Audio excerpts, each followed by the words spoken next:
Welcome back. Today MinDaf, Kiddushin daf Zayin, another incredibly geschmack daf.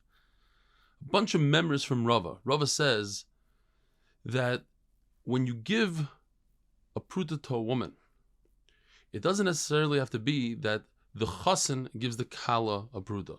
In fact, if the chassan gives that pruta to somebody else because she asked him to, then she becomes mekudesh.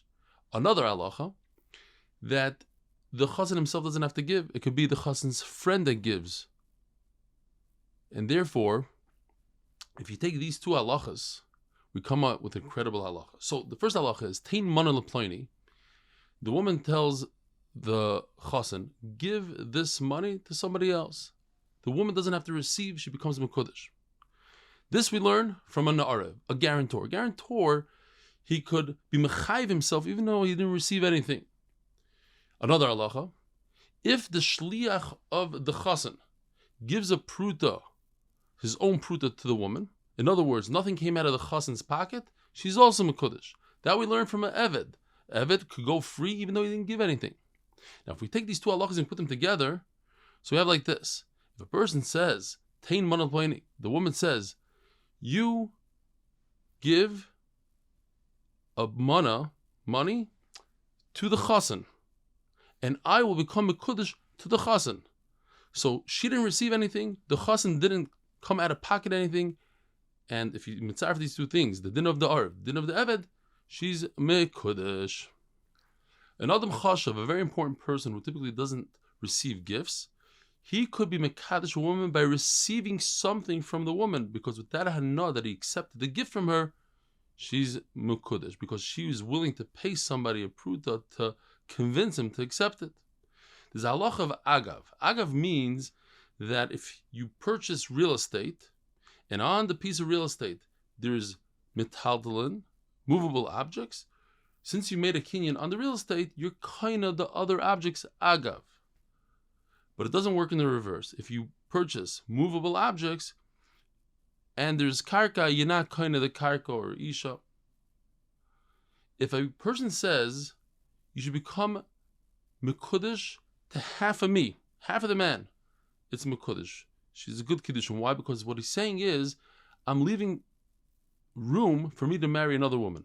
But if he says that same lashon on her, half of you woman, you're mekudesh to me, that doesn't work because it says isha, you have to marry a full woman, not a half a woman. If a person says half of you, kala, are mekudesh, we don't say that the Kiddushin spreads out to her entire being. Why? Because there's something called das acheres makna. Since we're dealing with another das, therefore, she might not agree to it. Just like we have the same halacha by an animal that's owned by two partners.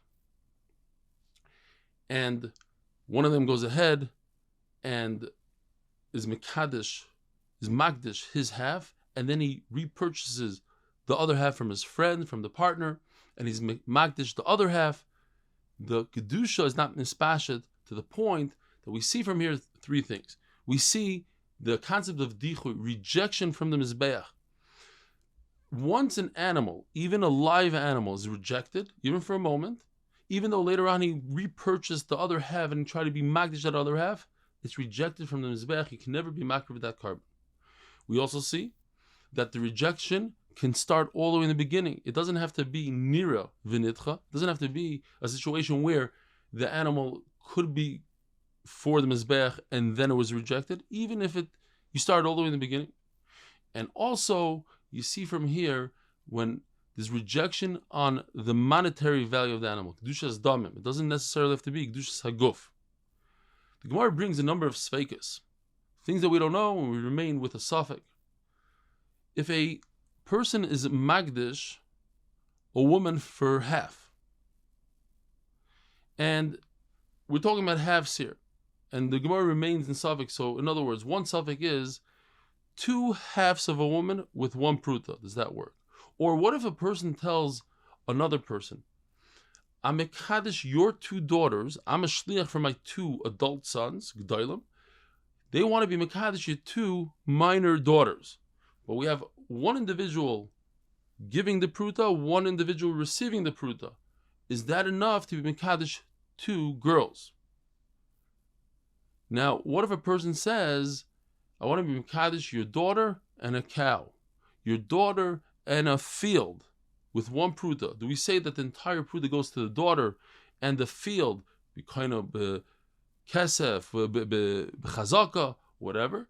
And do we say, no, that he meant a half of the pruta for the field, a half of the pruta for the daughter, and therefore it's not a good Kiddushin? Rabbi Isai, have a wonderful day.